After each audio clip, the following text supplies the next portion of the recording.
Bye bye bye bye. Bye bye bye bye bye. Bye. Hello, listener. Hello, Jody Raynsford.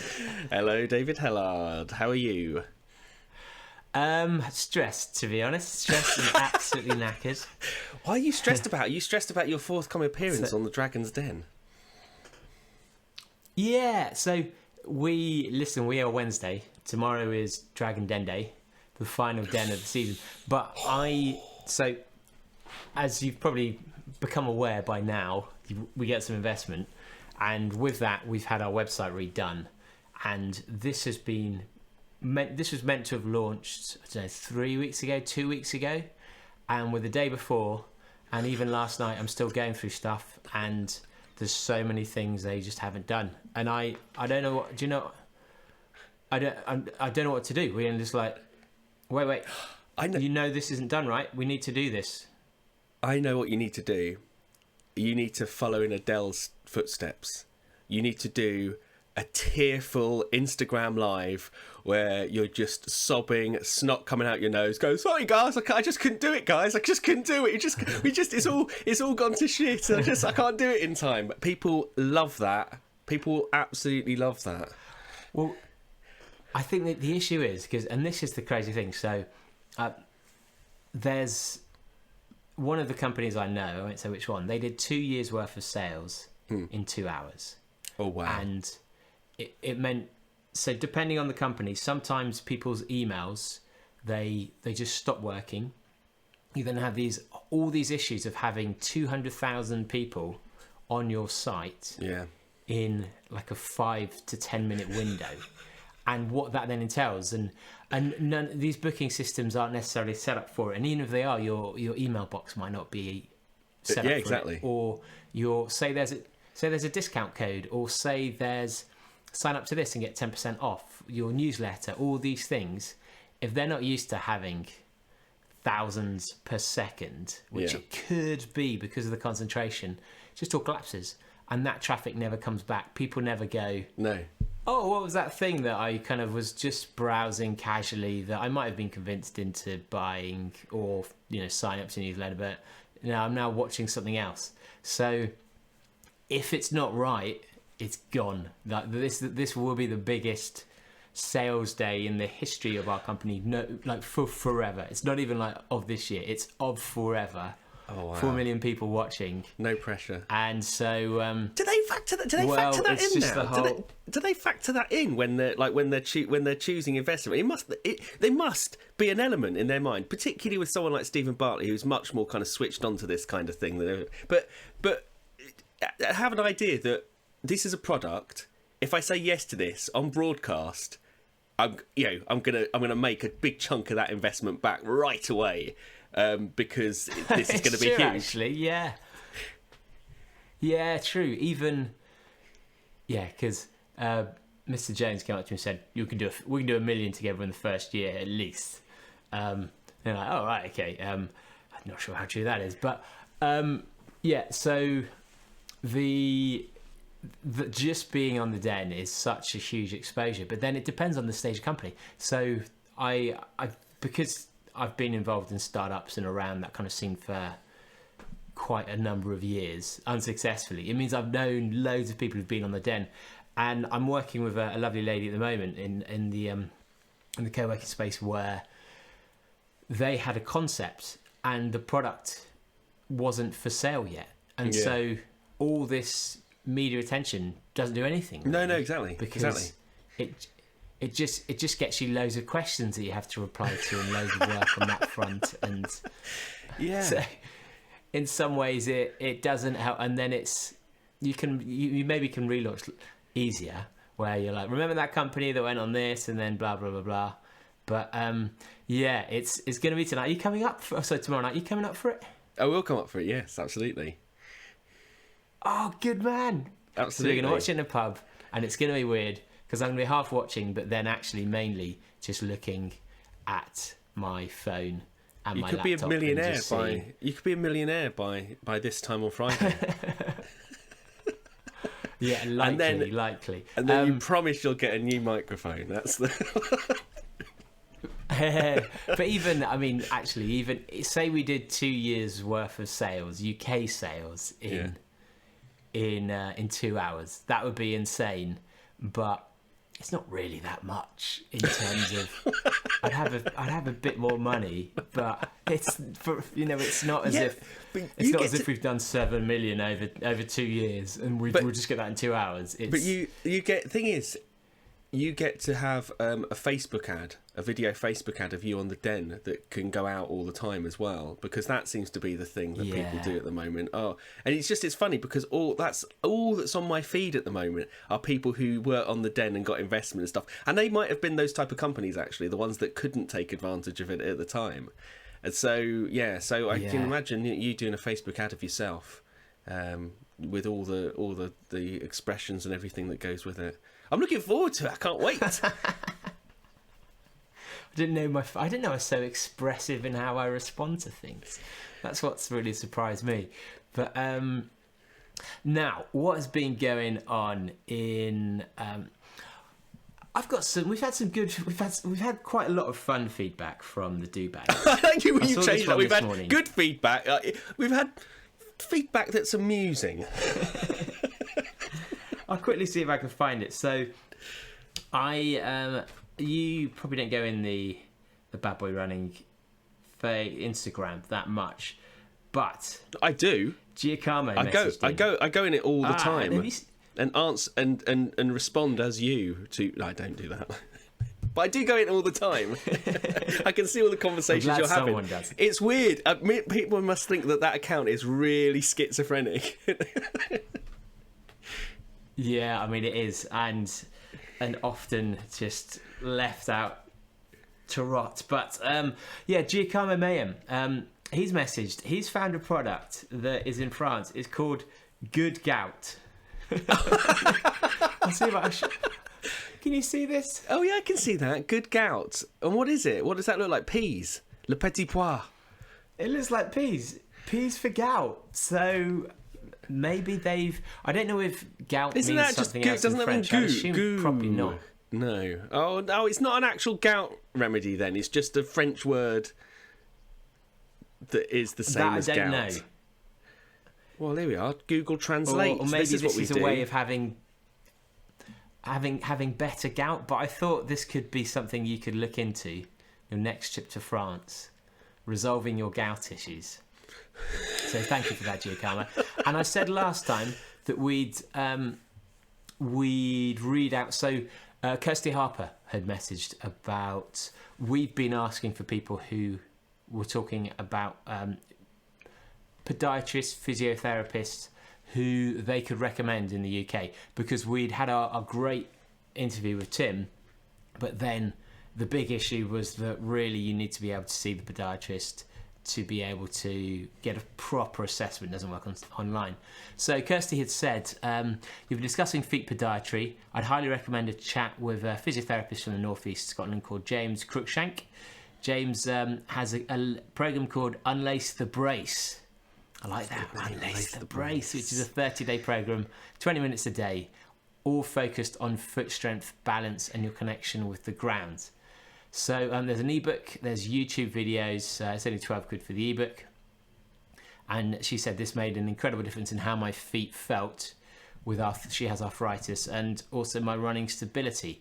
So if people were looking for someone in the UK who they thought could be really good from a podiatrist point of view, thanks Kirsty. James Cruikshank is that person. I've just looked up what gout means I've just looked up what gout means in French. It means taste. Yeah. Which is pretty correct. Taste. I'm also sure that our pronunciation of that French word is not so.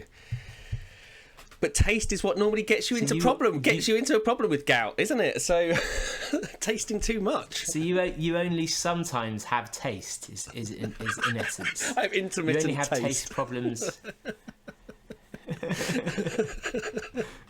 But what are you back to running, Jody? Like I said, I went up to the Lake District thinking, this is going to be great. I have been running, but I thought, Lake District, this is great. Every time I go to the Lake District, I have it kind of like inspires me a bit more because it's a bit more interesting.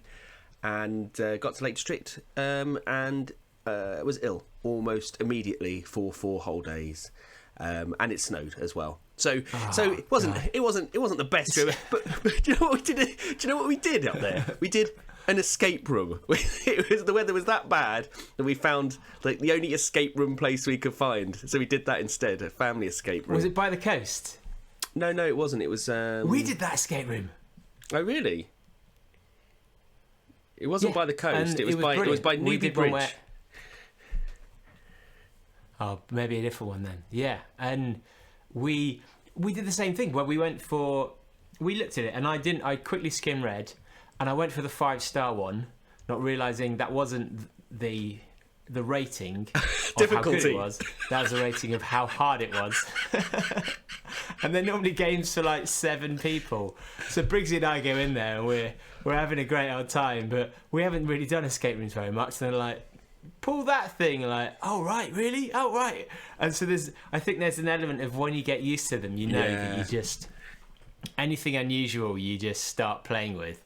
Whereas we're in there going, right, so we're like these deep thinkers thinking about, so what could this possibly mean? I know, you have to. It's like it's like playing Trivial Pursuit, I think, or doing a cryptic crossword. Like you have to be tuned in to kind of the way of thinking, and you have to, like, as soon as you get in there, you've got to just start straight away. Whereas this one was billed as a family escape room. And I've done escape rooms before, and I cannot see what aspect of it was like downgraded or dumbed down for a family. It was so hard. We basically they gave you sweets. We just did the classic thing of nothing happening for 45 minutes, and then everything happening in the last 15 minutes. All as it. And I didn't. It didn't occur to me because Hugo's 6, and he was enjoying it. But when we walked in, the lady said, you've got to do it within an hour, otherwise, the water will come in and you'll start sinking and stuff. And he genuinely thought that we were going to drown if we didn't do it. So you understand why he was getting so panicky towards the end. And it was just like, that's amazing. But we did quite a few things that we wouldn't have otherwise done, actually, because when you go to Lake District, you're just walking up like hills and other things as well, and so we didn't really have the opportunity to do that. But what we did have was, like, there was a break in the rain one afternoon, and we decided to do. Have you ever done any of those like treetop like trek things, like the Go Ape style things before? That you kind of doing these years ago. Yeah, I've never done that, and it kind of never occurred to me. And I always just thought, well, I don't know if I really want to do that kind of. It was never really anything on my radar. And they said the kids are going to do it, and I was like, okay, fine. And I wasn't feeling particularly well, and they put all their harnesses on, and I thought, oh, do you know what? I think I will do it. I think I feel all right. I've got a bit of a headache and stuff, but I think I'll feel all right. And it's only like the junior one, as they put it, which is still like an hour to 2 hours. And I was thinking, how does that take an hour to 2 hours to do? And so I put all the harnesses on. All and stuff crying like, and well, you say that. I mean, we got up there, and the first thing, like literally, like Hugo gets halfway across the first bridge, and he's in tears already. And I'm thinking. From the height, was it? It was just everything. I think it was the height, it's the wobbliness of everything. Even though you're strapped on, it's your brain doesn't. Yeah. Unless you're holding on to the thing. I mean, the thing is, there's nothing can go wrong. Nothing can go wrong. You could actually just lean on your harness and just go the whole way round and not touch anything, and it would be absolutely fine because it would hold your weight, and you never have to unclip or anything else like that. So totally safe. But your brain tricks you into thinking you are in danger because you're not on your harness. You're walking on a bridge, and if your bridge is a bit wobbly, then your brain just makes you kind of worry about it and stuff like that. And so for Hugo, this was almost like he'd been put in this life-threatening situation where, and so he was just in tears the whole, like, basically for the first couple of things. He's already just survived a flood as well. I know, exactly, surviving. This was the most damaging, harrowing experience for him ever.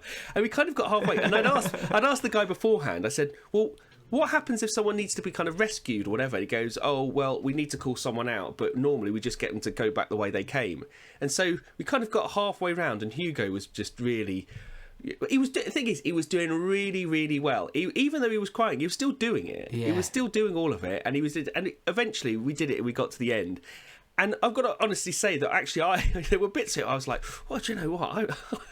It looks so small from the ground, and as soon as you're up there, you're like, this is quite.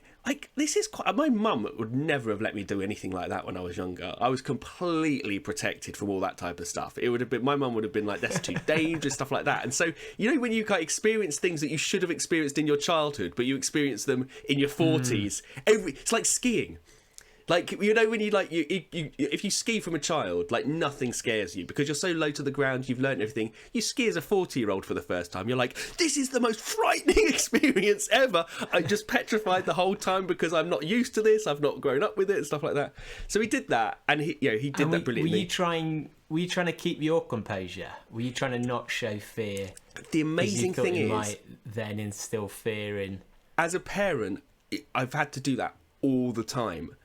Like, just the whole idea of don't show anything, make sure everything's okay. And actually, you do that, and really, you just realise how kind of pointless your own fear is. It's just so true. Like, you're doing stuff just so your children don't feel worried about it. My daughter kept going, I can see you worried, Daddy. I can see you worried. I'm like, stop going on about how worried I am. Like, I am not worried. You're getting me into a point where I'm worried. But she's going, I think you're going to be worried about this next bit. Like, why are you trying to wind me up? But no, it was. And being out-psyched by your daughter. Yeah, exactly. I know. No, she's going, don't worry, I'm worried as well. I'm like, I'm not worried. This is not worrying me, this bit. But yeah, no, it's interesting because that has happened lots of times. And then we did the thing right at the end where you have a big zip wire. And I was thinking, oh, that's the easy bit, the zip wire. And so I went on this zip wire, and the guy goes, oh, we've only got a few of the kind of the little things that go on the zip wire left, and we need to put this other one on. And he brings out this massive one, and I'm thinking, is this the polite way of saying that I might be over their weight threshold for this zip wire? Because this thing was massive. He goes, don't worry about it. It'll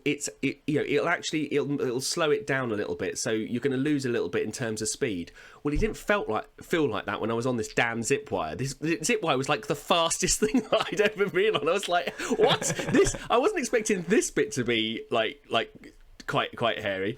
But yeah, so he did that. And of course, you know, this was a major holiday for growth for Hugo, like him experiencing these things, nearly being drowned in an escape room, doing the treetop trek and everything. And then the other thing we did, we had a little bit of time, and there's a climbing wall on Ambleside, and so there's like a bouldering wall and stuff like that. And so, you know, we usher in there. He's never done bouldering before, so he's petrified. He has no idea. He thinks he's going to fall off the wall. He's going to do all this stuff.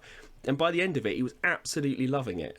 And it was really good. Like, with loads of little activities and stuff, like not great in terms of my running. Although, and in the last day we climbed up a fell, Raven Crag, which was really good as well. Which was about the only thing we managed to do outside. So it wasn't really the most active holiday that we ever had. But in terms of, you know, courage and growth, that sounds really active. Well, yeah, I suppose it is. It's it's not active, really. When you do go to Lake District though, I just the always nervous tension, he'd have burnt energy off.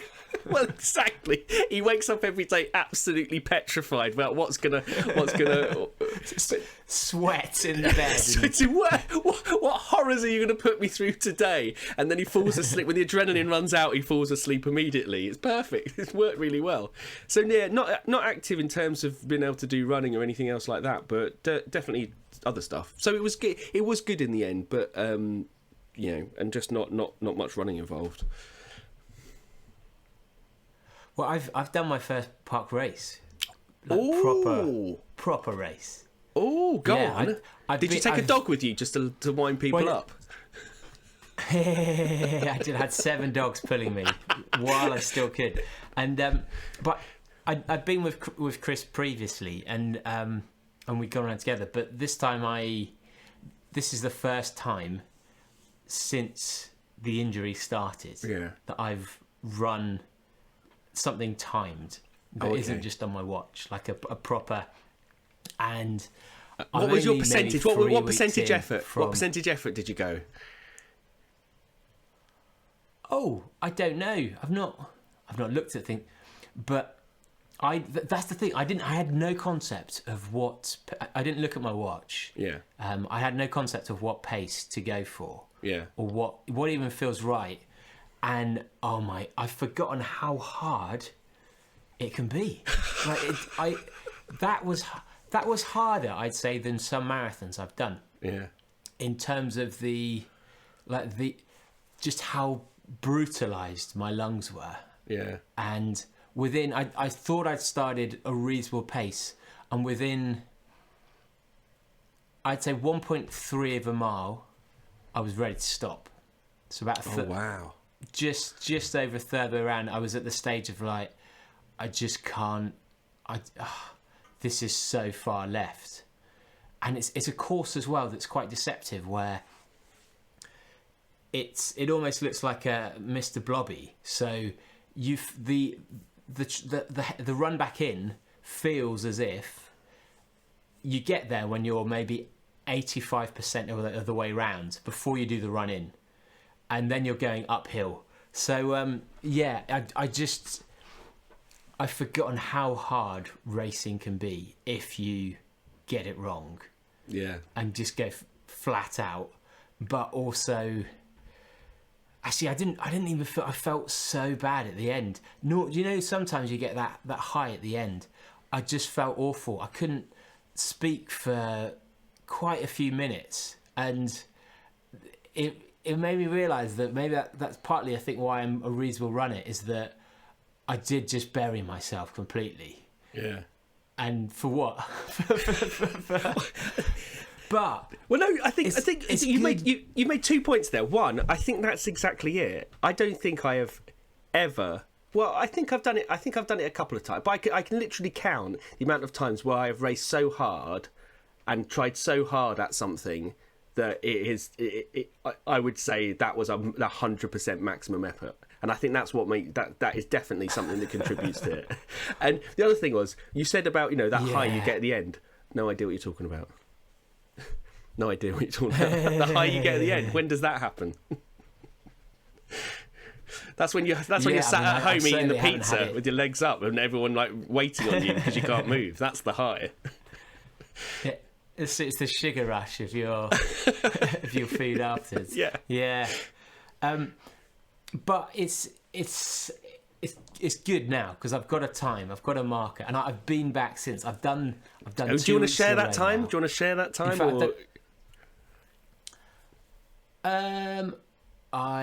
do you want to share how many minutes off your best it is?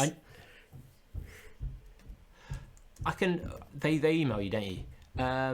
So I know I was a lot quick. Well, how much quicker do you think I was 1 week on? In the run, so I've raced, I've trained for maybe a week and a half. Yeah. I do a park run with Chris. Yeah. Then the next week I go flat out. I've got a week of training, and then I go flat out again. So the first one was 2020. Should remember that. 20 minutes 20 seconds. Yeah. I reckon you pushed it below 20. Second one. No, maybe 1941. Not. Oh, bloody hell. Oh, sorry, I shouldn't have said. I thought you... Yeah, so 40 seconds in a week. Wow, that's... to me was... And what's your best? What's your... When you did your best when 16... you were training for comrades, weren't you? Yeah, when I probably could have gone quicker when I was training for MDS at the end of that, but that was 16:32, although that was quite a lot faster than I've done park runs before, because typically you do it in the middle of a training block, whereas that was when I was mini taper, like a week out. So, but even so, like 40 seconds to me, really part of that is down to pacing, but that I was really surprised by that, because I didn't know what I wasn't looking at my watch at any point on the way round, so I had no concepts, and I still went off too quickly. But I'm going to try and do one every week now until it settles a bit more. Yeah. Because I think that is quite a good benchmark for other people to get an understanding if they're injured. Just what, and I'm not training crazy hard really. I haven't done 2 hard sessions in a week. I've just done fartlek runs as my intervals, and I've done the gym once a week, but not much else. I'm not doing loads of long runs. So hopefully that's quite inspiring for some people. Maybe I'll try doing the same.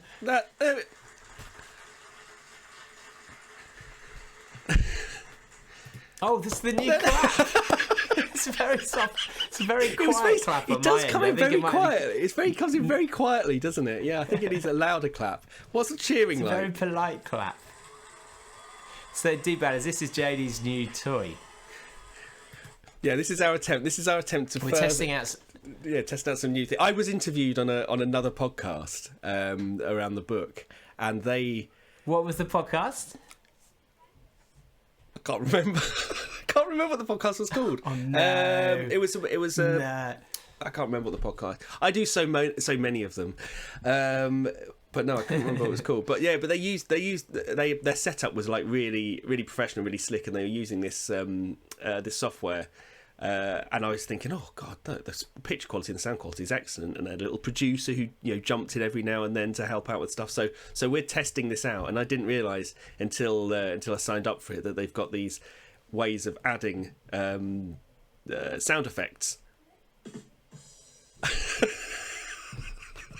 It's so childish. Classic. They've done all the classic. Well, that's like my box of noises that I use for the run show. Not the run show, the running awards, where we had to do a virtual award. So I had a little box of, and some of them are dreadful, and some of them just go for too long.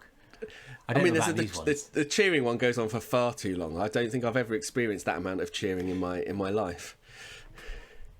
Can we pre-record ones then? Yeah. I think you can pre-record one. You can add your own. Absolutely. So I think this is the opportunity to really. Then. Oh, absolutely. We had that thing where people can record stuff. Then if we also get people phoning up and saying popular like do better expressions, you could end up as a sound effect. I've got the box people again.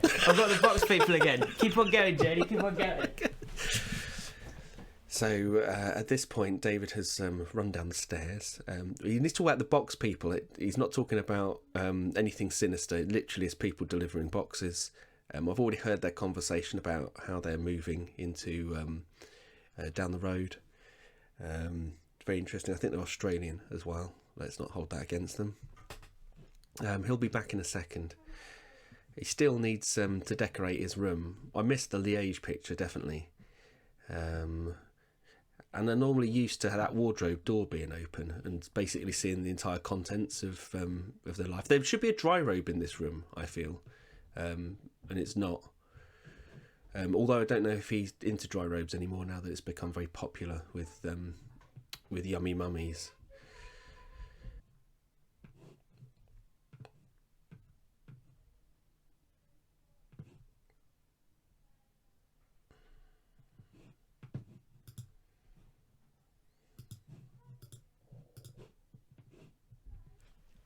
Yeah, I just had when I came back in, I then carried on the conversation, not realising that you couldn't hear. But well, for continuity purposes, you need to open that door slightly in the background as well.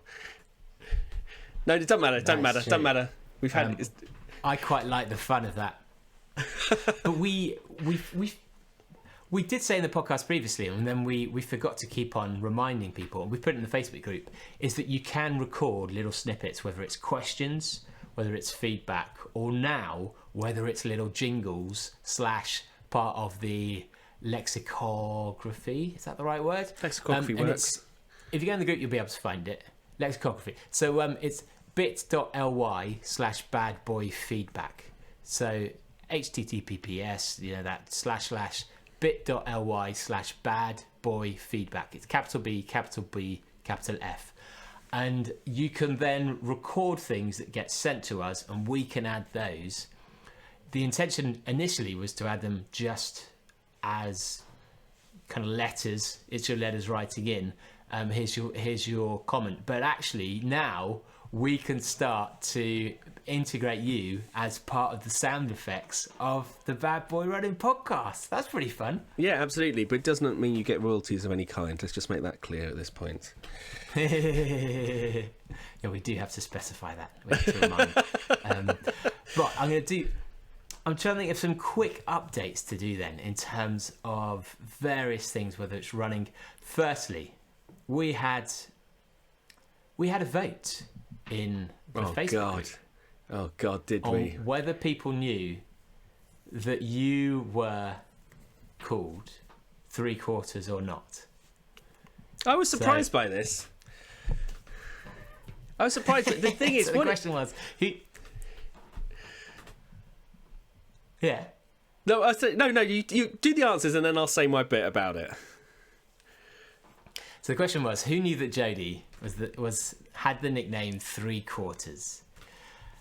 So the first answer was, who's Jody? Who's Jody? Is he the posh one or the one from down south? The second one is, who's Jody? The posh one with no car or the posh one with a horse? So that was a new answer Ryan Huntington put in. I hadn't seen that one. That's very funny. Third one was, I have no idea what you're talking about. These are my legs. Fourth one was too soon. Fifth one was vest. So actually, wow. In fact, it's either one with the pony or the one who was always trying to feed it. So actually, has anyone responded? Yes. No.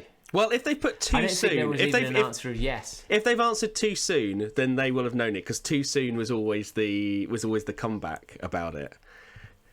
Okay. So 10 people knew that you had that nickname out of a poll of 80.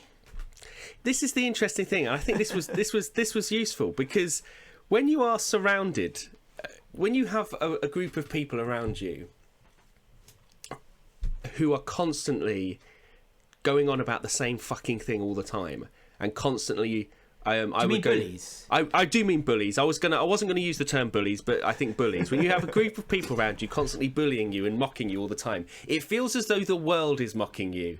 It feels as though that, like, and so it's. And I was thinking, it is probably a group of about 15 people who just mercilessly went on and on and on about it in pretty much everything. And it can be narrowed down using the 80-20 rule. It narrowed down to like the same 10 or 15 people, and it felt like there were a lot more people who were kind of going on about it and bullying it. It felt like that there was this big thing. So it's a very useful study in how no one actually cares about you.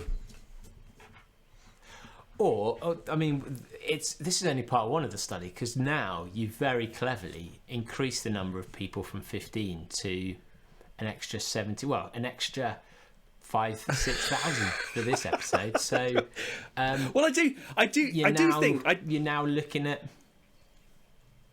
Yeah, I do actually think that if you haven't seen it, if you go and watch the Mudstickle video of me attempting Winter Nuts, I do think it's worth a watch. It is. Thing is, what I also find amazing is that when I watch that, and pretty much any Do Badder watches that, they see failure. When my kids watch it, they think I'm an absolute hero, and I'm like, are we watching the same thing? But they do. They're like, oh, it's amazing. We did all that thing. They didn't. The bit at the end where I didn't do it for another. That just doesn't. That just brushes over them.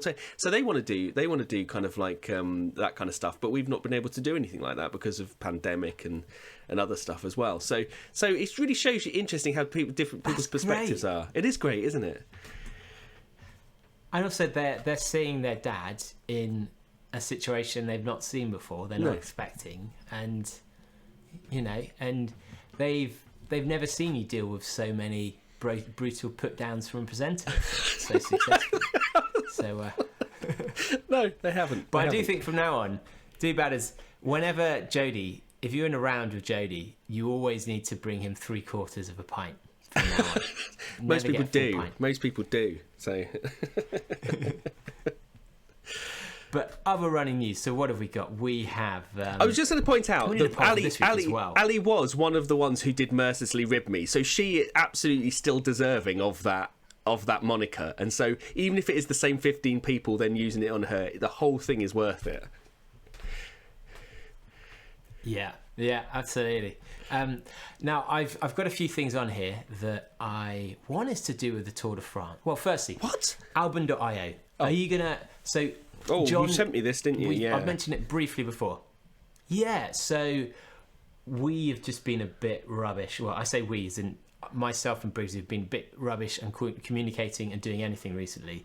And we're going to get her to use the app, album.io, because John has come up with his own app, which follows through his training, where you can sign up to train as he has. So Briggsy's going to do it. Now, I think you should give it a go, Jody, as well. The thing is, I don't even feel worthy enough to download the app itself. Like, it's like going, we're going to give you at your disposal the greatest athletic. I don't even think my level of athletic performance, even when I would say at my best, was even worthy of me changing to have better shoes. So the idea of like, talk about wasting a bunch of resources on something is this. But I will download the app, and then I don't need. Is there a minimum level that you need to be at when you download this app? Does it just go? Does it ask like for a certain pace? And if you're not below it, it just like properly elite. It just kicks you off like the back end of the London Marathon. I think lifting up the phone is the first exercise, so you should be able to. Doing weighted lifts. I'm trying to find it on my. But we're gonna report back on that with. We're gonna get Briggsy on the podcast to actually talk about it and see how she's found it. And I'd say Briggsy's not she's not overly fit compared to how she is at times at the moment. So that would be quite interesting to see how she finds. Firstly, that step up, but how it compares to everything she's done. There's been quite a few articles recently, and there's been quite a bit of talk about trans athletes. There always is, but in particular, the last 3 weeks, it seems like there's been a lot. Yeah. Have you seen any of the stuff about the trans swimmer in America, Lia Thomas? Yeah. There's loads about that. How much have you read up on that? I don't know. Weirdly, the first thing I read about it was a number of trans activists actually saying that this doesn't help the cause at all. Like it was a kind of a reverse argument that I wasn't expecting. That this almost like adds fuel to the fire. And it's not the kind of attention that they need. But I don't know whether that was an outlier. That was literally the first thing I saw about it, which I was quite surprised. I was expecting that it to be you expect to know what the sides are, as it were. Why? What is the? I see what you mean. Yeah. So actually, their point of view is that it's creating resentment and fueling hatred over something that is such a. Where they're just looking for acceptance, maybe, or I don't know. Just looking for integration in a normal way, or I mean, the overwhelming level of because I mean, like, I think more and more kind of like senior and retired athletes have now kind of come out, haven't they, about being much more forceful in their opinions about it. Sharon Davis always was quite forceful about it, but I think more and more. Was it also because there was also the Laura Kenny one, wasn't there? The situation where she was about to compete against a trans athlete, and then it wasn't British Cycling that withdrew; it was the international body who withdrew their ability to. Which I haven't read too much about that, or what the thought was behind that, or whether it was going for reassessment around the rules or anything. But it does seem to be a lot happening recently, doesn't there? Yeah, and especially it seems to be it's something that people really want to share, and people have very strong views about. And there's an element as well of it's a very good picture to demonstrate when you've got a tall trans person on the top of a podium, so they're already taller. And so then it looks like they're massively, physically, hugely out, has a huge advantage over the opposition. But there was this article was because we spoke to Janae about this, and Janae Kroc was saying a lot of what they were doing now was actually trying to understand when did the physical advantages reduce. And so there's a really good article in The Independent that was actually looking at specifically Lia Thomas, and I thought it was really important to share, just because I still am not, I'm not sure how I feel about the subject of competing at high level for trans athletes, because I don't know what the scientific studies actually will show, and so I want what's fair, and it could be that they can compete completely fairly. It might be that they can't, and it might be just a case of deciding what period of time it is for them to lose their advantage. And I take the arguments that in some sports the physical advantage will never be completely reduced if you're doing something like a high jump or volleyball or basketball. But in Lia's case, what they showed, that they were looking at the different distances that she had competed in as a male and as a female. And actually, as a male, she'd actually been a pretty good swimmer already. And that, firstly, by switching across, the improvements that she made relative to if she had been in an equivalent rank as a female, it's possible that she actually is the equivalent in a female as if she in position as if she had been in a male. But also they were saying that she could have made this jump, which is an improvement in the longer distances, which she hadn't competed in as much, to become as good as a male. But also she's not there bursting, smashing records. There are other swimmers coming through as well, others who are destroying everyone, who are female swimmers. And so they were looking just at the science of it. And apologies, I had some quotes lined up, highlighted, but then I'm behind a paywall now because I haven't logged in on my laptop, and it's on my phone that I normally read it. But yeah, if you've got strong views on it, I'd go and say look out the Independence article to do with Lia Thomas, because what I liked about it that I think is, firstly, it uses the science to argue that actually there is a case for Lia being able to compete potentially. It's not saying it's definitely right, but that her winning could fall in line with her ability prior, and she could have won in a percentage increase if she'd have stayed a male. She could potentially have had equivalent success. So it's a really interesting way they've thought about it and positioned it, which I think is how we need to be thinking about how we approach should trans athletes be able to compete, and that's looking at the science of, do they have unfair advantages? Because the one is something that will take time but can be understood. Yeah, the one thing that is constantly shared around that is comparing Lia's placement before transitioning to being female. So the performance then and the performance now. So I think it was like 240 something in her category, and then first in her category. But that does, like it's exactly the same. That doesn't take into account the amount of improvement that she would have made over that time, in 12 months or 18 months, or how it was that last thing that was doing it. And so if you don't take that's assuming that no other factors are in play and no other variables in play in terms of improvement. And we all know that it's possible to dramatically improve your performance over a short period of time. Whether it's possible to do that is a different thing. But that's it's very difficult to. You can only ever do that if you have.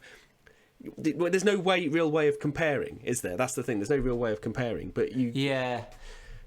And actually, the real improvement where she's done well has been a different distance to the one where she was mainly competing previously. She's gone more for endurance, and so they were showing that actually that was an area that she had done far better previously. She just hadn't actually focused on it in the same way, so you could see the games that you'd expect to come and that could be reflective of what's happened here. But I realise it's not running, but it's cases like these that really convince the public and put pressure on bodies of all sports. And so I do think that there's a battleground. I don't know. I don't have a strong inkling on where it's going to end, but I do think you will find that one sport will affect another, and actually these studies that are happening will really impact everything. But I thought I'd just point that out to people in case anyone else is themselves, just trying to figure it out as such.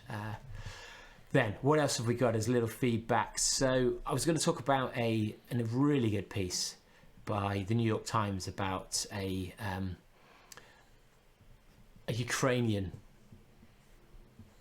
runner who was training in Kenya and has gone back over to the Ukraine to fight.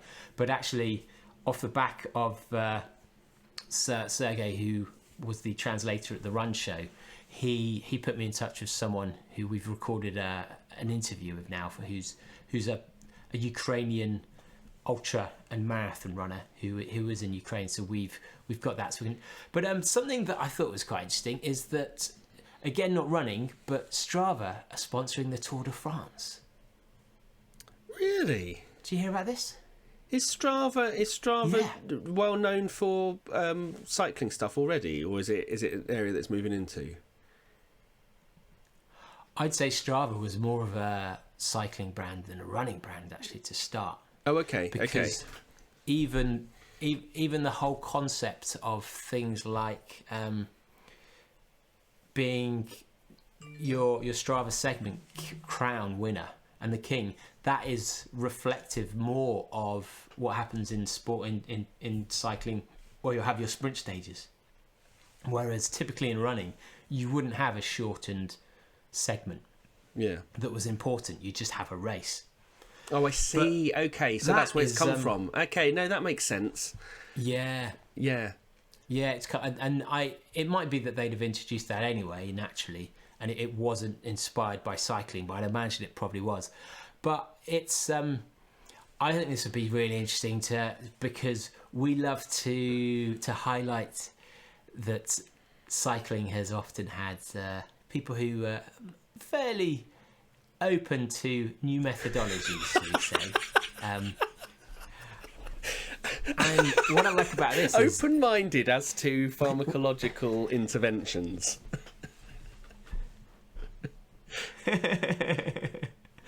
But the with Strava now sponsoring is whether all of the cyclists will have to share their data and their actual cyclings and their heart rate and all of these on Strava.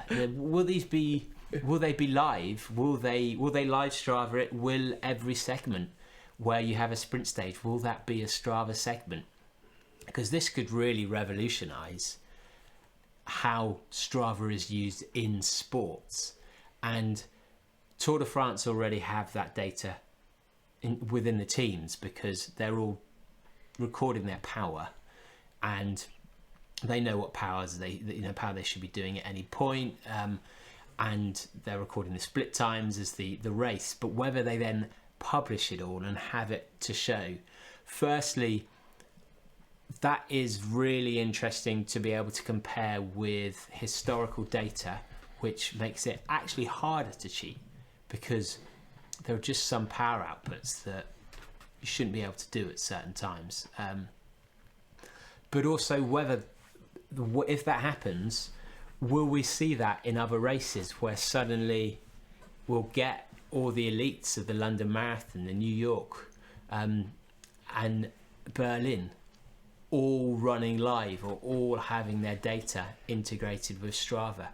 Because that would be amazing for understanding different elements of how they race, but also in terms of scientific studies, it's always hard to get all that data. And if it suddenly becomes open source, and it becomes common. And once they've integrated with the top runners, it might be that they then just do it for everyone.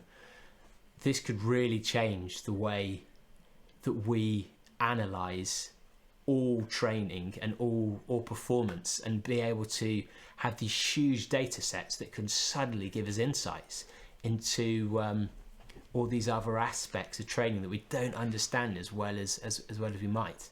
So what you have to do in this situation, if you're thinking of doping as a cyclist, and it's going to affect all of these things, is to early on establish that you have abnormal statistics. So like when you do a lie detector test, it's like when they're asking you the truthful questions, you have to like stress yourself in such a way as to think that every time you answer a truthful question, it's the same response. So they have to do that. They have to very early on. You have to get your fake metrics in early on, so that when people say his heart rate's like 280 beats per minute. A lie detector test, Jody. Because I literally watched. But why have you been dwelling on the how to bypass lie detector tests? What have you done? I literally watched. I think it was Ocean's 13 or something, like a couple of weeks ago, and it had that in it. It had how to basically fake a lie detector test. Which I thought which is useful to know. The second thing I want to say about this is there a cycling equivalent of Derek? Is there a cycling investigation Derek? Like someone who does the same thing? Because, you know, that they must need a team. Yeah, and although, because Derek tends to deal with... Yeah, I'm not sure, because I guess Derek almost exists because there is a realm between the data and what people report. Yeah. And whereas in cycling, I think the data is a lot more accurate. But I don't know if they have cycling FKTs in the same way. Yeah. There must be records for Le Jog and things like that, because that's a really big... Because, Derek's purpose really is to basically make life hell for... 50-year-old people to suicide. 50-year-old mid-pack runners who have just got a medal and skipped a couple of miles on it because it's going to be the only race they do, and he wants to take the glory away from them. I'm slightly exaggerating that, but it does feel like that is what he wants to do, take away the moment of glory. That's his sweet spot. That's his sweet spot. Yeah. The primary school teacher who was nursing an injury and decided to hop on a bus for the last 3 miles of it or something, just to get the medal in an inconsequential race, but he's triangulated the satellite data to make sure she is stripped of that medal, the only run she's ever going to do in her life that she'd raised $10,000 for. But no, I joke about that, but I think you're right. I don't know. Are cyclists sharers? And I'm not talking about the obviously not talking about the chemicals. I'm talking about the data and stuff like that. Are they kind of obsessive about it? I imagine they are. I imagine that suits them like very well. They certainly record their data in the same way, and they'll record their data far more accurately than we do, and they'll spend more time on an exercise bike than we would on a treadmill. Yeah, where everything is. There's no real hills other than whether you put it in their gears, families hate them more. That's why their families hate them more. That's why generally they have fewer families. They're more divorces, I'd say. But it does cause a ripple of excitement when certain individuals have shared, for example, there are some cyclists who are followed on Strava because they're going to share the whole route of the Tour de France, which is quite rare. Yeah. And the teams will be quite secretive about their data. They will have all their data on every single athlete and every single ride. And they'll be looking at... So they're more likely to be the teams that actually use things like Sapiens, the glucose monitoring, because they'll be able to map it more directly to all the data they're doing and in more controlled conditions. So there is but I don't know whether we do have some cyclists who listen. Is there a Derek for cycling? And what are the big things people try and go for in cycling? Because in Strava, in running, we've now got our FKTs, and you've also got qualifiers. Is there the same thing in cycling where there are some races that everyone wants to do that you need to have proven that you can do a 100-mile time trial in a certain time? That's what I don't understand, because that's what it comes from. Actually, a lot of Derek stuff is that people who qualify as good for age or get a Boston qualifier, or who then a made in Chelsea star that hasn't actually done the whole thing. That's who he tends to seek out. Yeah. But it equally, someone like a Rob Young, where they're cheating, and allegedly, does this happen in the same way? Allegedly. Oh no, we don't. Is that? I think we can say that's not allegedly now, can't we? What? Can we? The report. Well, the sponsors report, or I thought the sponsors report pretty much. Yeah. Well, and we'll just blame Skins because they don't exist anymore, so they can't be sued. Do they not? Do Skins not exist? I don't think so. I think they went bust. Oh, really? Yeah, I remember speaking to Mike from 2XU and being like, "This is good for you, isn't it?" Oh, maybe they do still exist. It's funny, isn't it? Because everything that. I love the idea that you might have just closed a company there. But it's funny how in terms of like people call a vacuum cleaner a Hoover, or they at least used to, or they call things like by its brand name. Like every time they describe anything that's basically they call it Skins. So I suppose Skins was named after Skins as well. But it's funny how like people call it, you're going to put your skins on underneath it. You're going to put your skins on underneath your shorts and stuff like that, even though it's 2XU or something else. Was it Skins? School. Or was it a different brand? I don't know. Have you? Was it? Oh, I didn't know. I thought Skins. I thought Skins is when you didn't wear a top. Oh no! Oh god, that's going back in the 80s, isn't it? Yeah, like if Skins was you not wearing a top, yeah. But no, like Hugo always has to put his skins on when he's playing football in the pouring rain and it's freezing on that football field and everything. And that's how they describe it, even though it's not the brand name. So he's wearing compression tops, is he? Well, they're not quite. No, they're not. I don't think it's using it in the same way. Like it's not. It's yeah. I suppose they are kind of compression. Yeah, because they're tight, but I don't think they're compression in the same sense of. Skin seems to still exist, doesn't it? It seems to. Well, I can't remember which company it was in, but I also wanted to give a shout out for.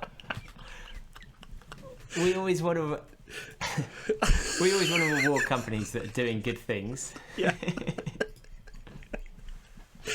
So we haven't mentioned Re-OMM yet, have we? No. Have you heard about Re-OMM? Re-OMM? No. So how's that spelled? OMM a great brand. Yeah. So just RE and then OMM. Okay. So OMM, great brands. They do original mountain marathons, fantastic. They do some really good kit, really nice kit linked around that. I love their bags to run with laptops and stuff.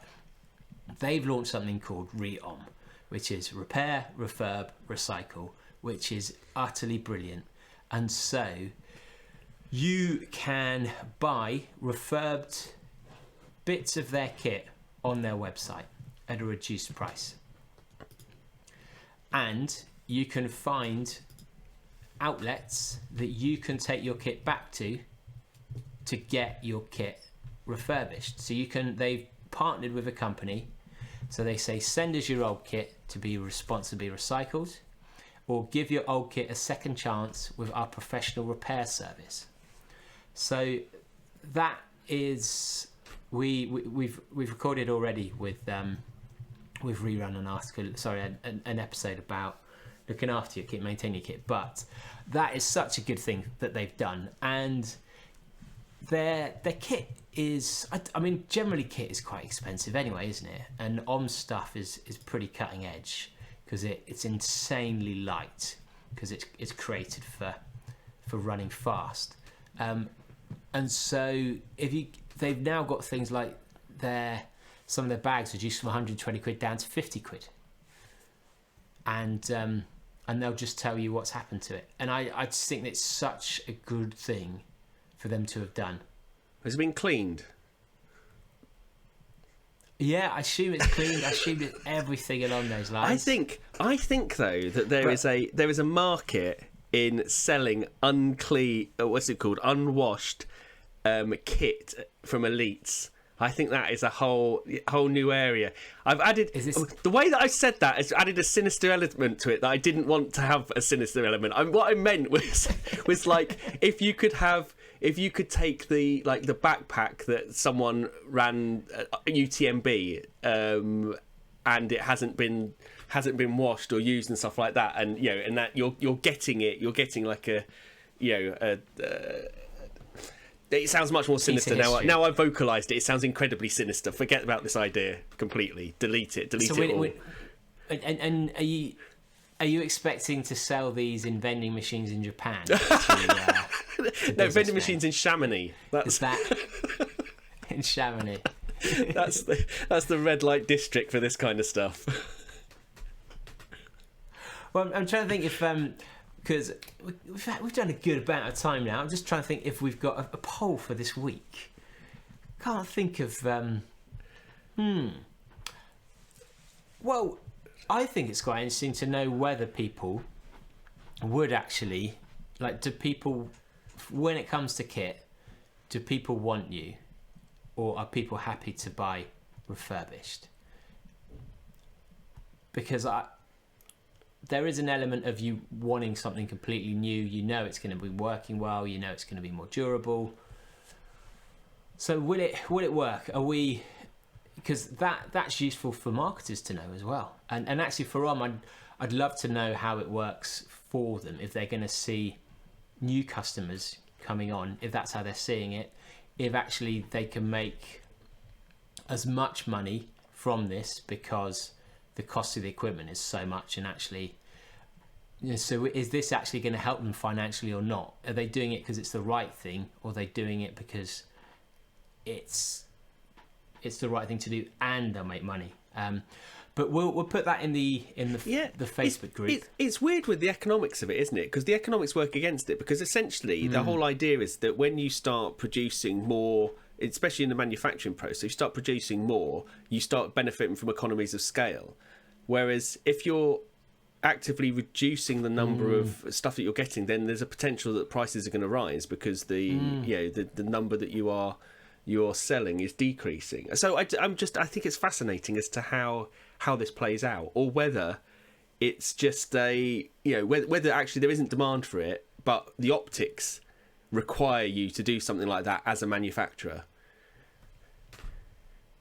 And I've seen like Veloforte, for example, with some of their packaging, you can now send back free post to airmail. Your is that wrappers airmail? You have to their head office in America. It goes via Learjet. But that is an incredible thing to do, because this is something we've struggled with Caffeine Bullet, is to figure out how to do our packaging, and the quotes we've had, I think, are 10 times more expensive if we want to do packaging that is genuinely recyclable, and it just become we could do that, but we'd have to double the price of the product, and so you're like, it's where you need that scale. Whereas that as a brand like Veloforte, to do that's so good that they're actually, it's costing them money to do it. They're making it as easy as possible for the customer, and they're recognizing that you can have something that in theory is recyclable, but unless you actually process it in the right way, it's not. It's just going into a bin, or it's being used once for some items that no one really wants to buy anyway. So fair play to Re-OMM. We'll put that in the group to see what your thoughts are. And also, fair play to Velaforte. Not only did you introduce Dopio, the dopingest of most product, but you've then done.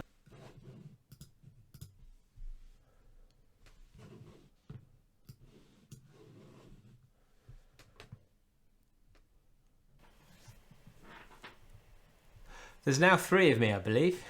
Oh God! So hopefully this will work. Yes. But so this has been our first experiment of using Riverside. Who knows if it's good or not? But do leave us some messages. Leave us your feedback.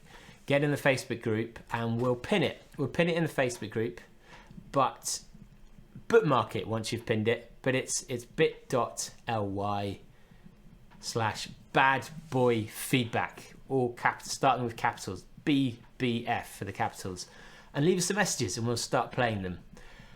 Anything you want to throw in the mix, Jody? Well, if you are watching this on YouTube, make sure that you hit that subscribe button, you give us a like and leave a comment, especially if you've got anything to say about cyclists. Lots of cyclist comments is very much appreciated. It really helps if you know anyone that you might want to watch any of the interviews that we've done on YouTube. Forward it to them, get them to subscribe as well. The more subscribers on there, again, helps us get better guests. If you want to join the conversation, ruin a poll or add your own opinion, please join the Facebook group. Head over to Facebook, type in Bad Boy Running Podcast, answer 3 questions, and you can get in. And merch. There's still merch. I'd say, listen, go. Oh, we got the merch. Oh, good, we've got the merch. Good merch as this well. is, I think, the longest period we've said that we've actually got merch in stock. Is that because it's not selling? But I've no idea. But go and listen to the A to Z as well. If you've not listened to the Do Better A to Z, that will give you an idea of some of the lexicon we've been using in the past, some of the stupid things, almost a concentration of all the fun little bits, odd sayings. And that might inspire you to then record some sound snippets that we can then use as our special effects on the podcast. So, and if any recommendations for future guests, message me, david@badboyrunning.com, or get on Instagram and message there. And we will see you next time. See you later. Bye.